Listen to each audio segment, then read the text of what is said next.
पूरी 4-5 दिन में 7 दिन में एक दिन धर्म पत्नी का फर्ज अदा करिए, धर्म पत्नी का फर्ज।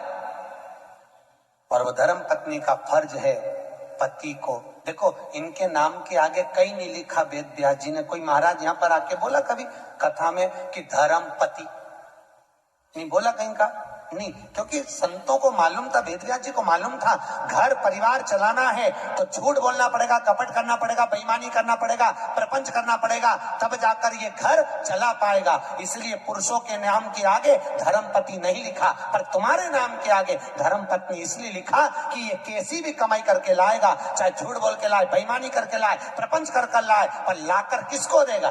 अरे बोलो तो धर्म पत्नी को। और तुम्हें ला कर देगा तो तुम धर्म के पथ पर चलना, उसकी कमाई में से थोड़ा सा निकालना, तो धर्म में सत्कर्म में शिव महापुराण में लगाना, तो पति को भी वैकुंठ ले जाना और खुद भी चली जाना। पर माताओं ने उसकी कमाई में से निकाला तो सही, पर शिव पुराण में लगाने की जगह डेंटिंग पेंटिंग में लगाया ही। अब पुराण में तो कम लगा,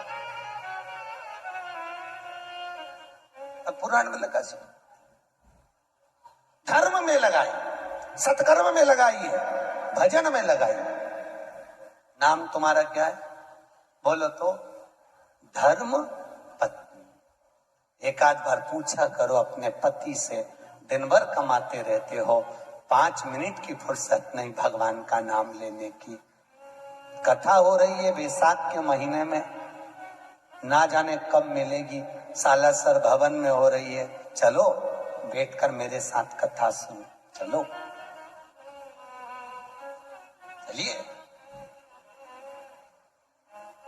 मेरे को वो चेन्नई के महेश्वरी धर्मशाला में, महेश्वरी भवन में कथा थी,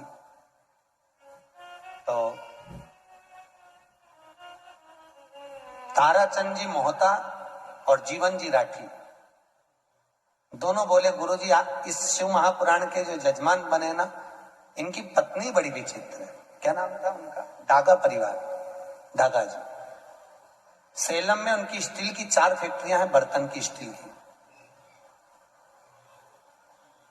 तो जीवन जी मोहता जी बोले, ताराचंद जी मोहता बोले कि गुरुजी इनकी ये जजमान जो बने हैं बड़े विचित्र बने हैं, क्या हुआ? हमने पूछा। जीवन जी राठी बोले, कहने गुरुजी जजमान पद लेने को तैयार नहीं थे, क्योंकि घर में कोई करने वाला नहीं, बैठने वाला नहीं, कथा में कौन बैठे? तो पत्नी ने पति से कहा, स्वामी समाज के लोग कथा करा रहे हैं, शिव महापुराण की कथा है, उसके यजमान पद लेना।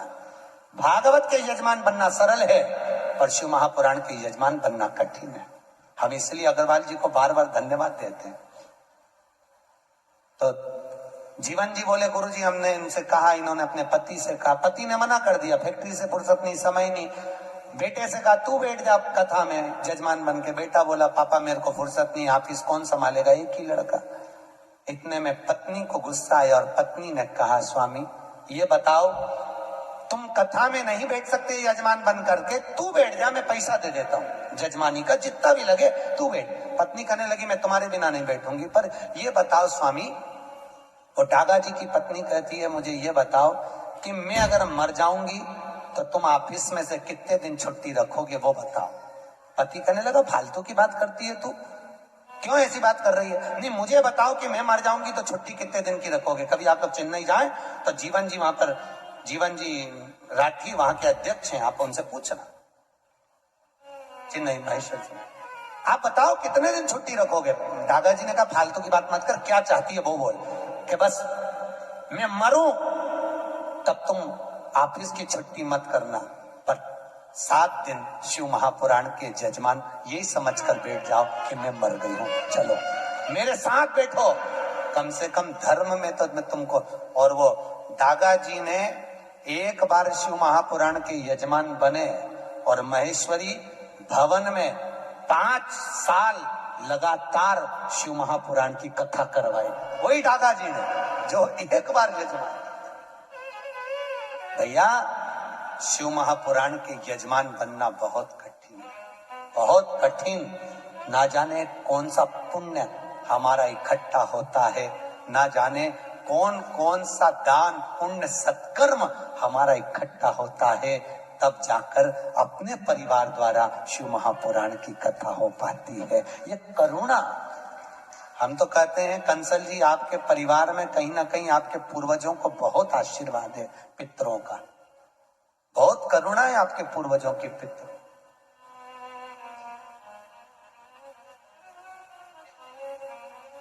और कथा भी लेने आए तो हमारे वो नीरज भैया सीधे उज्जैन पहुंच गए, महाकाल की नगरी में। हमारी शिव पुराण चल रही थी महेश्वरी महिला मंडल की, सीधे वहां भाभी जी और दोनों नीरज भैया दोनों आ गए। उनके साथ में उनकी एक बुआ जी भी थी, वो भी साथ में। कहे गुरु जी कथा लेना है। हमने कहा कहाँ लेना है? कहे गुलबर्गा। कौन सी कथा लेना है? कहे शिव महापुराण। हमने पूछा कि बताओ शिव पुराण का मन में किसकी आया, पहले ये बताओ। तो क्या हमारे पापा के मन में बहुत है शिव महापुराण। हमने कहा समझ गए। हमने कहा ये शंकर के शिवलिंग से चिपक गया है और ये फेविकॉल का मजबूत जोड़ है। एक बार जो लग गया शिव से फिर वो छूटता नहीं। जो लग गया शंकर छोड़ता नहीं। और हम तो आपसे भी कह रहे हैं, मौका मिले शंकर की कथा को श्रवण करने का, बाबा महेश की कथा को श्रवण करने का, भगवान शिव की शिव महापुराण श्रवण करने का, एक क्षण की देरी ना करें। सुनो, क्षण भर सुनो, आधी में पुनि भले थोड़ा सा। बिंदु की धर्मपत्नी चंचुला देवी धर्म से दूर थी, सत्कर्म से दूर थी, भगवान की कथा से दूर थी। बिंदु को जो कमा कर लाता वो चंचुला देवी को देता, पर चंचुला का चित्त नहीं लगता। एक दिन बिंदु धन तो लाया, प्राण छूट गए, पर चोरी का धन लाया था, इसलिए प्रेत योनि में चले गया। प्रेत योनि में चले गया, भटकता रहा। चंचुला देवी को लगा क्या करूं, अब चंचुला देवी बेधव्य हो गई, विधवा हो गई, क्या करा जाए। पूरे नगर के लोग मिलकर आनंद से काशी विश्वनाथ की नगरी में दर्शन करने जा रहे हैं। कहां जा रहे हैं? जम के बोलो, काशी। काशी जानते हो? सब जानते हो? ठीक।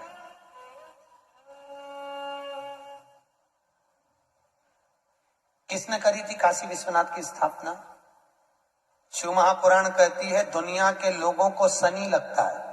शनि को शंकर लग गया था। शनि को कौन लगा था? शंकर। जब शनि महाराज ने अपनी माता को चरण का प्रहार करा और माता ने श्राप दे दिया, शनि जा तो तेरे पांव से अपंग होगा। शनि की आंख में आंसू भर गए। देवर्षि नारद से पूछा मैं कहां जाऊं? देवर्षि नारद ने कहा अगर तुम अपने अपंग पांव को भी ठीक करना चाहते हो तो एक है जो तुमको अपंग पांव से भी ठीक कर सकता है। कौन? तो केवल शंकर। जाओ गंगा के तट पर जाकर शंकर के शिवलिंग की स्थापना कर कर उसकी आराधना करो। और शनि महाराज ने जाकर गंगा के तट पर काशी में भगवान शंकर का शिवलिंग बनाकर उसकी आराधना करी। और जब आराधना करी तो शिव जी ने प्रकट होकर शनि महाराज के चरण को ठीक करा, तो चरण से शनि ने चलना प्रारंभ करा।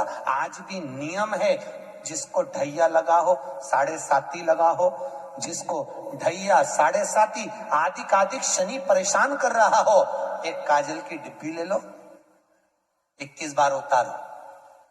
जहां जंगल में, वन में, किसी बगीचे में कोई नहीं हो, किसी भी पेड़ के नीचे इतना खड्डा करके काजल की डिब्बी को काशी विश्वनाथ का नाम लेकर दबा दो और मिट्टी डाल दो। जिंदगी में कभी शनि परेशान नहीं कर सकता, कभी भी, पूरे जीवन में कभी शनि परेशान नहीं कर। इसलिए कहते हैं दुनिया को शनि लगे और शनि को शंकर लगे। शनि को सारे नगर के लोग काशी चले। काशी जानते हो ना, अभिमुक्त नगरी काशी, मोक्ष नगरी काशी। माता पार्वती जी ने शिव जी से केवल 2 वर मांगे थे, केवल 2 वर माता पार्वती ने मांगे शंकर भगवान से। पहला वर माता पार्वती ने शिव जी से मांगा था, भोलेनाथ वर दीजिए कि जिस पति पत्नी में आपस में झगड़ा हो उसमें प्रेम बढ़े। भगवान शिव ने कहा तथास्तु। आज भी नियम है, पति और पत्नी अगर आपस में झगड़ा करते हैं तो उनमें प्रेम बढ़ता है। तुम देखना, अच्छा प्रैक्टिकल करके देखना।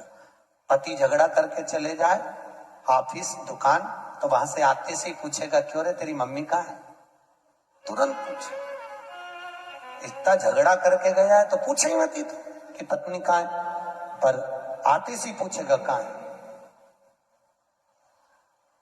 और माता पार्वती ने दूसरा वर मांगा, भोलेनाथ जी वर दीजिए कि काशी में जो मरेगा उसको गुरु मंत्र आपको देना पड़ेगा। शंकर भगवान ने कहा पार्वती कैसी मूर्खों की तरह बात करती है, काशी में मरने वाले को गुरु मंत्र मैं दूं, ये कैसे हो सकता, कैसे होगा, ये हो नहीं सकता, ये कभी नहीं होगा। पार्वती जी बोली, जिद पे अड़ गई माता पार्वती ने। भोजन करना बंद कर दिया, पानी पीना बंद कर दिया, कुछ ग्रहण ही नहीं करती माता पार्वती। शिव जी को लगा कि ये प्राणों को त्याग देगी। शंकर भगवान ने कहा पार्वती मैं तुझे वर देता हूं कि काशी में मरने वाले को गुरु मंत्र मैं दूंगा। पार्वती ने कहा मुझे कैसे मालूम पड़ेगा कि आपने गुरु मंत्र दिया, तो तू बता क्या करना है। पार्वती जी ने कहा प्रभु आपसे वर मांगती हूं कि काशी में मरने वाले के सीधे कान में आप गुरु मंत्र देना और कान को मोड़ देना, तो मैं समझ जाऊंगी कि काशी में मरने वाले को आपने गुरु मंत्र दे दिया। शंकर जी ने कहा तथास्तु। तो आज भी प्रमाण है, काशी में मरने वाले का सीधा कान अपने आप टेढ़ा हो जाता है। आज भी प्रमाण, जिसके काशी में प्राण छूटते हैं उसका सीधा कान अपने आप टेढ़ा हो जाता है, अपने आप। पहले हमको भी विश्वास नहीं हुआ था कि शिव पुराण में ऐसा लिखा है, ऐसा होता है क्या। जब हम काशी में महेश्वरी भवन में कथा करने के लिए गए तो सब पूरी मंडली को लेकर हमने कहा चलो आज शिव महापुराण में लिखा है कि काशी में मरने वाले का सीधा कान टेढ़ा हो जाता है, चल कर देखें। पहुंचे मणिकर्णिका के घाट पर। भारत की भूमि के सबसे ज्यादा मुर्दे वहीं जलते हैं। अपने यहाँ गाड़ी ओवरटेक करती है, वहां मुर्दे ओवरटेक करते हैं, लोग मुर्दा लेके भागते हैं। मणिकर्णिका का घाट, लाइन लगी मुर्दों की, परिवार के लोग बैठे। हमने एक मुर्दे वाले से पूछा भैया हमको इनका मुंह देखना है। क्या देख लो। हमने कपड़ा हटा के देखा मुंह, तो उसका तो कान सीधा था। हमने कहा बताओ पोथी में तो लिखा है कि काशी में मरने वाले का सीधा कान टेढ़ा हो जाए, यहाँ तो सीधा है। और आगे गए, हमने कहा हो सकता है कुछ गड़बड़ हो। आगे गए तो उसका भी कान सीधा, और आगे गए उसका कान टेढ़ा, फिर आगे गए तो उसका सीधा, फिर आगे वाले का फिर कान टेढ़ा। हम तो चक्कर में पड़ गए, किसी का सीधा किसी का टेढ़ा। हमने पूछा भैया ये मुर्दा कहाँ का है, तो कि यहाँ से 40 किलोमीटर दूर का। और जिसका कान टेढ़ा था उसका पूछा ये मुर्दा कहाँ का है, तो के काशी की वो कॉलोनी का। समझ में आ गया कि काशी में मरने वाले का सीधा कान टेढ़ा हो जाता है, दूर मरने वाले का। ऐसा कोई है 33 करोड़ देवी देवता में कोई देवता ऐसा नहीं कि मनुष्य के कान में आकर गुरु मंत्र दे दे, पर एक है मेरा काशी विश्वनाथ जो कि गुरु मंत्र भी प्रदान कर देता है।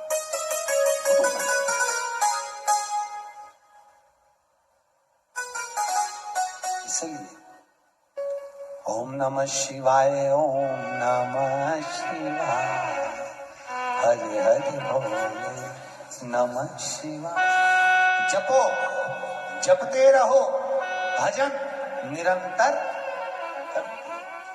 शिव का, शिव का।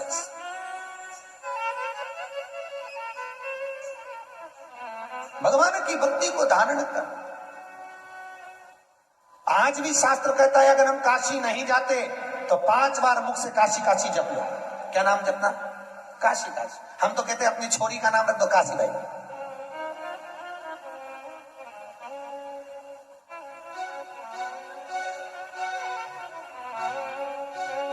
काहे तू गलत कहा है, नाम रख दो काशी।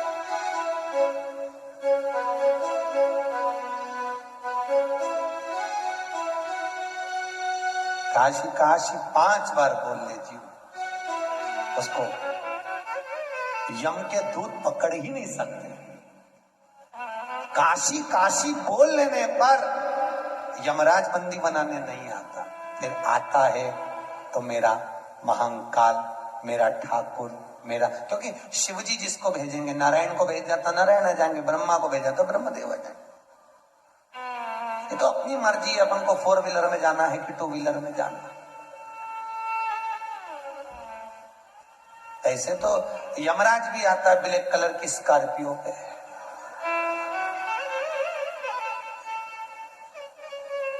और ऐसे तो भगवान भी आते हैं 2 व्हीलर पर, गरुड़ पर। आते कि नहीं आते? अब मन अपना, अच्छा ईमानदारी से बोलो तो 4 व्हीलर में बैठने में मजा आता है कि 2 व्हीलर पे? सत्य बोलना है, 2 व्हीलर पे। क्यों? 4 व्हीलर में पति इधर पत्नी इधर, 2 व्हीलर पे 2 व्हीलर।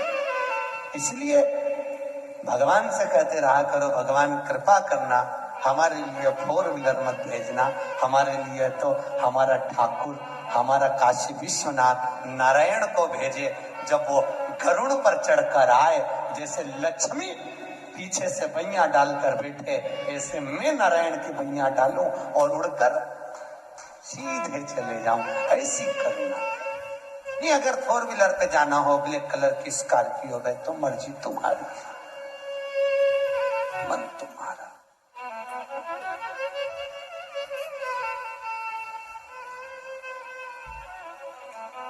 इसीलिए हमारे भगत कहते हैं कि तू ही आना रे गोपाल, मन्ने लेने तू ही आना, अरे तू ही आना रे गोपाल, मन्ने लेने तू ही आना, ओ मन्ने लेने तू ही आना, ए मन्ने लेने तू ही आना, मन्ने लेने तू ही आना, ओ मन्ने लेने तू ही आना, अरे आना रे गोपाल, मन्ने लेने तू ही आना, आना रे गोपाल, मन्ने लेने तू ही आना।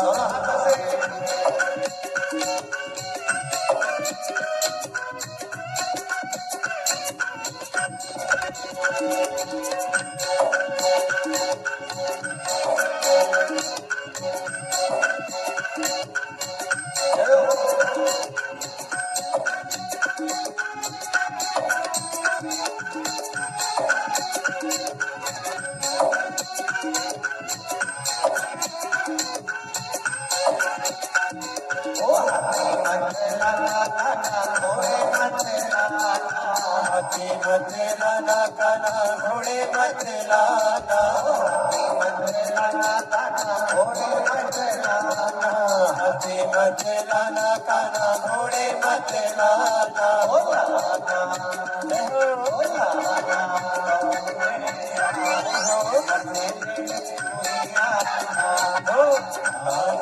गऊ में सावन मन्ने लेने तू ही आना,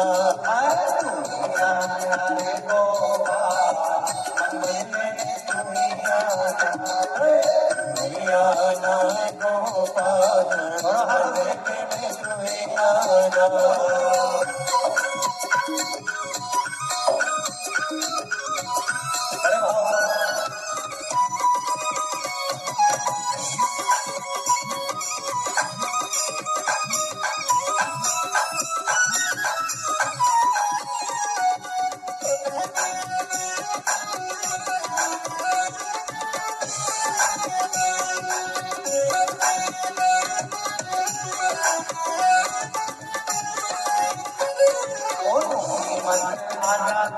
लक्ष्मी मत आना,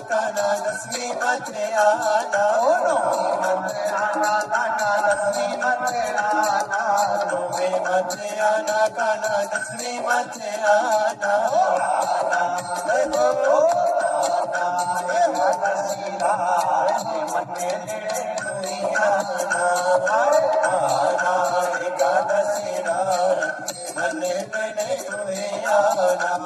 ओ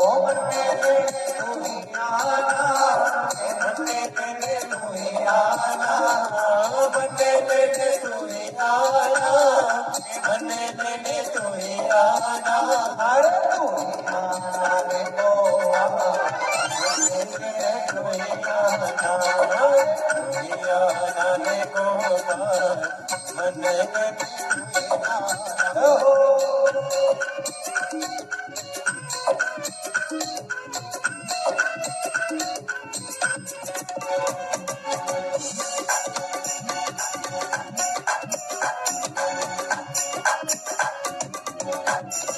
अरे भाव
भगवान काशी विश्वनाथ शंकर को दयालु दाता करुणा सागर ने करुणा करी। चंचुला देवी आज काशी जा रही है पूरे नगर के साथ और माता चंचुला देवी ने आज काशी में पहुंचकर किसी ब्राह्मण के मुख से गंगा जी के तट पर शिव महापुराण की कथा को श्रवण किया और शिव कथा ऐसी सुनी माता चंचुला देवी ने कि शिव के धाम में माता पार्वती जी की सखी बन गई। रिटर्न पर पार्वती की सखी और माता पार्वती जी की जब सखी बन गई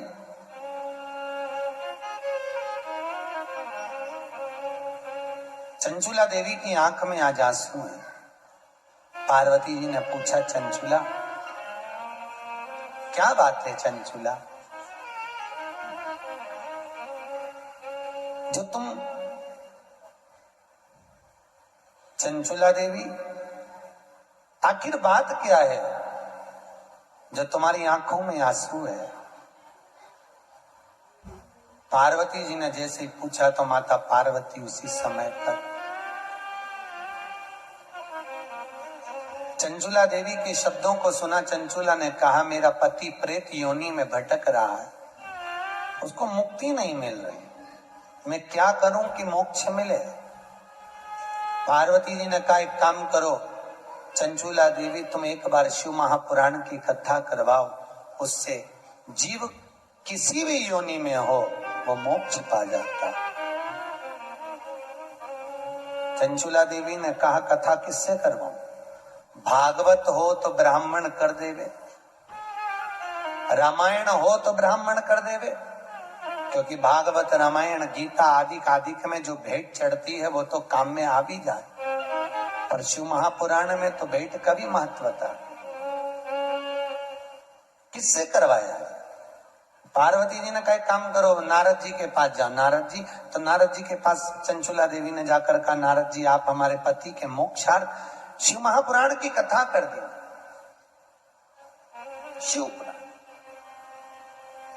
नारद जी ने कहा, भैया कथा तो मैं कर नहीं सकता, क्योंकि मुझे तो श्राप लगा है कि मैं एक जगह पे बैठ नहीं सकता।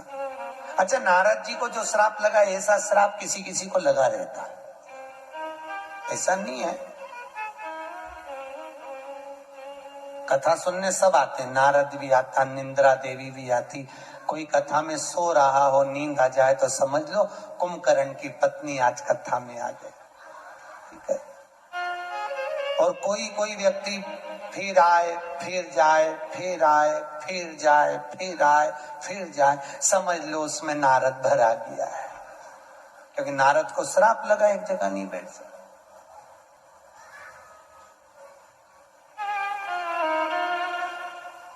अब नारद जी बोले, कथा में नहीं कह सकता, मेरे को श्राप है, मैं एक जगह पर नहीं बैठ सकता, तो फिर कथा कौन कहेगा? नारद जी ने बोला, मेरा जो मित्र है तुमरुका, क्या नाम है?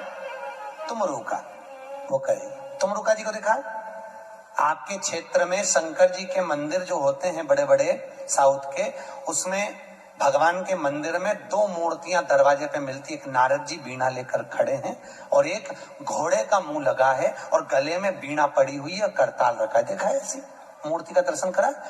तो जो इधर खड़े हैं वो नारद जी हैं, जो घोड़े का मुख लगा है बीणा हाथ में है वो तुमरुका जी है, वो नारद जी के मित्र तुमरुका।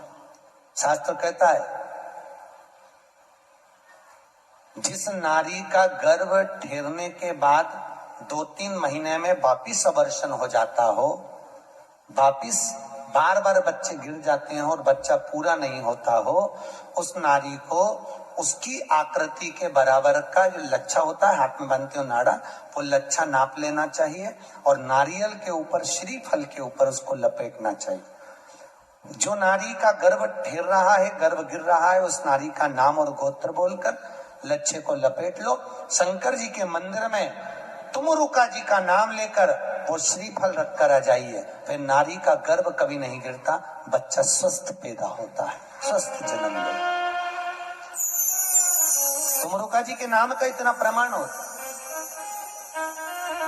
जो बच्चा रात में गंदगी करता हो, सूसू कर देता हो, बच्चे को सुध नहीं रहती हो, माइंड से बच्चा विकलांग हो, पढ़ने में चित्त नहीं लगता हो, विद्या में कमजोर हो, तो शंकर जी के शिवलिंग के पास में जाकर उस बच्चे का नाम लेकर शिव जी के शिवलिंग पर चंदन से ओम बना दो, उस बच्चे का नाम लेकर, और तुमरुका जी का नाम लेकर ओम बनाने के तुरंत बाद जल चढ़ा दीजिए। वो बच्चा रात में गंदगी करना, सुसु करना बंद कर देता है। तुमरुका जी का, तुमरुका जी के नाम का इतना प्रमाण है। तुमरुका क्या नाम है? चम के बोलो, तुमरुका। तुमरुका। तुमरुका जी ने कहा, चंचुला देवी कथा तो कह दूं मैं, मना नहीं है, पर एक बात बताओ, कथा का यजमान कौन बनेगा? चंचुला देवी ने कहा, मैं बनूंगी। नहीं नहीं, अगर शिव महापुराण का यजमान कोई बने तो पति और पत्नी बैठकर अगर कथा का रसपान करें तो मैं कथा कहूं। इतने में चंचुला देवी तो आंख में आंसू भर दी, मैं बेधव्य में कैसे जजमान बनूं। अब जजमान कौन बनेगा, जजमान किसको बनाया जाए। बड़ी आंख में रोती हुई आई पार्वती ने कहा चिंता क्यों करती है, शिव की कथा है, शंकर जी से विनती कर। शंकर जी से विनती करी। अब देखो शंकर जी से जब विनती करी तो भोलेनाथ ने पूछा बोल चंचुला क्या चाहती है। चंचुला देवी बोली भोलेनाथ हे विश्वनाथ हे ठाकुर हे मेरे शंकर करुणा करिए, मेरे शिव महापुराण का कोई जजमान नहीं मिल रहा। शिव जी ने कहा क्यों चिंता करती है, सारी पुराणों का एक ही तो यजमान है, वो मैं स्वयं। ईश्वर जी और गोरा जी यहाँ पूछते हैं गणगौर करते कि नहीं करते, करते। तो बच्चे पूछते मम्मी ये कौन है, तो कहो उनको ये शंकर पार्वती। शंकर पार्वती कब बने, तो ये ईश्वर जी ये गोरा जी। शिव महापुराण की कथा सुनने जब तुम रुका जी के दरवाजे पर गए थे, दोनों 16 दिन तक तैयार होकर गए थे। हमारा तो जजमान से निवेदन है 7 दिन की कथा सुनने बैठो तो शंकर पार्वती की गादी पर बैठकर सुन रहे हो, ईश्वर जी गोरा जी बनकर सुन रहे हो। अच्छे जोरदार खूब झामर झुमके की साड़ी माड़ी, ऐसा जोरदार बोर नथनी झुमका कर दो ना, ऐसा सब पहन के। और जजमान से भी निवेदन है बढ़िया जरा माले में कंठी मंठी जोरदार तुर्रा तुर्री लगा के कथा सुनना चाहिए है। ये कोई भागवत थोड़ी ना है कि सुखदेव जी सुना रहे हैं और परीक्षित जी एकांत में बैठ के गंगा के तट पर पाने के लिए मोक्ष सुन रहे हैं। यहाँ तो ईश्वर जी और गोरा जी बनकर श्रवण करो और जीवन को सार्थक करो। और आपसे भी निवेदन है, एक से बढ़कर एक साड़ियां धरी अलमारी में, सब एक से बढ़कर एक साड़ियां धरी अलमारी में, सब धरी की धरी रह जाएगी। कब पहनोगे, कोई कोई साड़ी तो अभी तक नहीं निकली, निकालो और 7 दिन शिव महापुराण में पहन पहन के यार जोरदार श्रृंगार कर जोरदार। अभी ईश्वर जी और गोरा जी शिव महापुराण की कथा को श्रवण करने के लिए आ रहे हैं। जोरदार ताली बजाएं ईश्वर जी गोरा जी के लिए। ईश्वर जी और गोरा जी गणगौर पधार रही है।